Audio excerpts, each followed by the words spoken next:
হেমন্তের দুপুর, ধবধবে সাদাওয়ারের লেপ গায়ে জড়িয়ে জড়সড় হয়ে আছি। লেপের উষ্ণতায় সুখের আতিশয্যে বিগলিত হয়ে চোখ দুটো শুধু বের করে আছি। ঘরের মস্ত জানালার স্বচ্ছ কাচ পেরিয়ে এক দৃষ্টিতে চেয়ে আছি ওপারের ছবির মতো পৃথিবীর পানে। নীল কাচের জানালার এপাশ থেকে তাকালে ওপাশের পৃথিবীকে অকারণ বড় মেঘলা লাগে, যেন আশু বৃষ্টির ক্ষণিক আগের নিভু নিভু আলোর পৃথিবী, যেন দিনের আলো ম্লান হয়ে আসা হুবহু সন্ধ্যার পূর্বাভাস।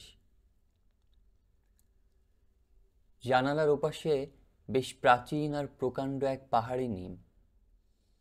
অজস্র জীর্ণ লতা পরগাছা গাছটিকে অক্টোপ্যাসের ন্যায় জড়িয়ে জমিন থেকে মগডাল পর্যন্ত বসতি গড়েছে। হেমন্তের দুপুরের শুষ্ক রুক্ষ মৃদু বাতাসে লতাপাতাগুলো ধীর শান্ত ভঙ্গিতে দুলতে থাকে। আমি লেপের উষ্ণতা মাখা চোখে এক দৃষ্টিতে চেয়ে থাকি। অদূরের গাছগুলোকে একটু পাশ কাটালেই দৃষ্টি চলে যায় দূরের খোলা আকাশে। অযুত কোটি গল্পের অনন্য এক ক্যানভাস। কখনো ভর দুপুরে একটা নিঃসঙ্গ চিল একা চক্রাকারে ঘুরতে থাকে। সমস্ত দিন জুড়ে কত আজনবী মুসাফির মেঘদল আপন মনে ভেসে যায়। দিনের শেষে পাখিরা দল বেঁধে নিড়ে ফিরে, দেখতে বড় ভালো লাগে। ঠিক তখন মনে পড়ে যায় কিছু মেরুন রঙের বিষাদের কথা, অমলিন কিছু অনুভূতির কথা, অপূর্ণ কিছু স্বপ্নের কথা। এক পৌষ মাসের সুবহে সাদিকের ঠিক কিছু আগে হঠাৎ ঘুম ভেঙে গেল। সদ্য ঘুম ভাঙা চোখে নক্ষত্রের আবছা আলোময় ঘরটার দিকে চেয়ে আছি।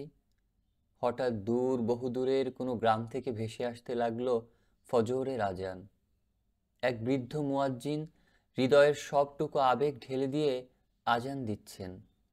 ঘুমন্ত পৃথিবীর নীরবতা ভেঙে সেই অপার্থিব স্নিগ্ধ সুর বহুদূর পথ পাড়ি দিয়ে আমার হৃদয়ে সুখের হিল্লোল তুলছে।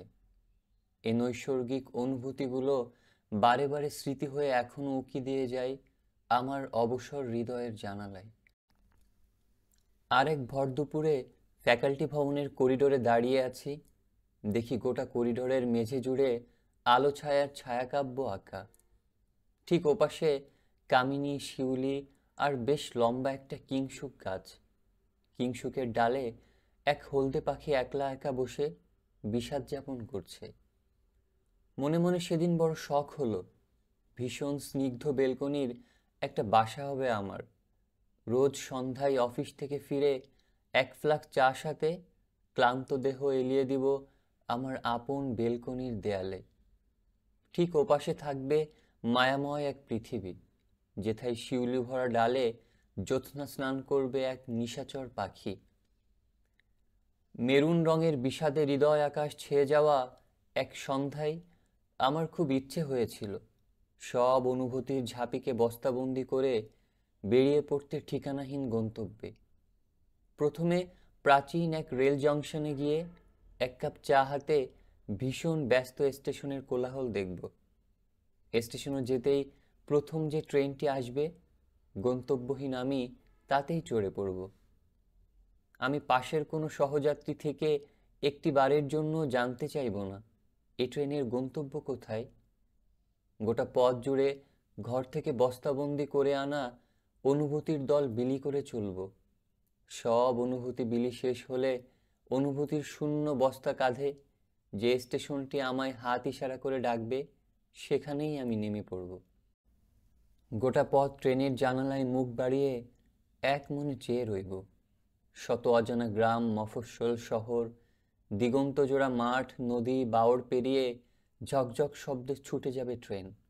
পথিমধ্যে অবুঝ কোনো শিশু ট্রেন দেখে হাত দুলালে আমিও তার ইশারায় সাড়া দিয়ে হাত দুলাব।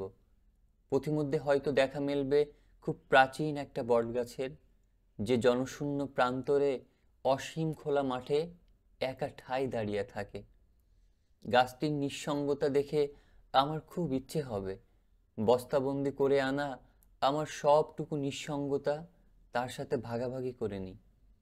হয়তো কোথাও দেখব টং চায়ের দোকানে মস্ত আড্ডা জমেছে, কোলাহলের ফুলঝুরি ফুটছে সেটাই। আমি চোখ বুজে সেই কোলাহলের আনন্দের রেশটুকু অনুভব করে নিব। হয়তো দেখব হবু হবু সন্ধ্যায় অসীম খোলা মাঠে দুহাত মেলে ঠায় দাঁড়িয়ে আছে মস্ত এক কাকতাড়ুয়া। আমার তখন খুব ইচ্ছে হবে ট্রেনের বগির দেয়ালে থাকা শেকলটা সজোরে টেনে ধরি, যেখানে লেখা থাকে বিনা প্রয়োজনে শেকল টানলে 200 টাকা জরিমানা। স্টেশনবিহীন খোলা মাঠের মাঝে ট্রেনটি থামিয়ে অনুভূতির বস্তা কাঁধে নেমে পড়ব।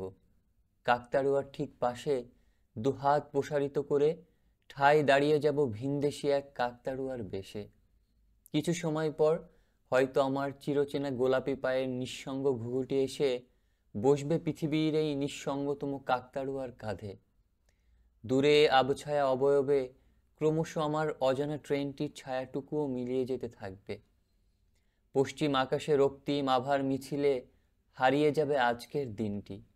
হঠাৎ সংবিত ফিরে দেখব আমার কাঁধ হতে অনুভূতির বস্তা নিয়ে দূর অজানায় উড়াল দিয়েছে আমার 1000 বছরের নিঃসঙ্গতার সাথী সেই গোলাপ রাঙা পায়ের ঘুঘুটি। আজকের আসর এ পর্যন্তই। গল্পটি যখন লিখি হঠাৎ থাই গ্লাসের জানালা দিয়ে চেয়ে দেখি আকাশে পূর্ণিমার চাঁদ, হেমন্তের পূর্ণিমা। গোটা ঘরে তেমন কোনো আলো ছিল না। ঘরের এক কোণে শুধু টেবিল ল্যাম্পের ছোট্ট আলো টিমটিম করে জ্বলছিল। সেটুকু আলো নিভিয়ে দিয়ে নিকষ কালো আধারে ডুবে অপলক চোখে তাকিয়ে রইলাম রূপালি আলোর মায়াটুকুর পানে। মনে হচ্ছিল যেন এভাবেই গোটা রাত কাটিয়ে দিতে পারবো। কিছুক্ষণ পরেই চাঁদ লুকিয়ে গেল জানালার দৃষ্টিসীমার অগোচরে। অপূর্ব, মহান রবের প্রতি সীমাহীন কৃতজ্ঞতা।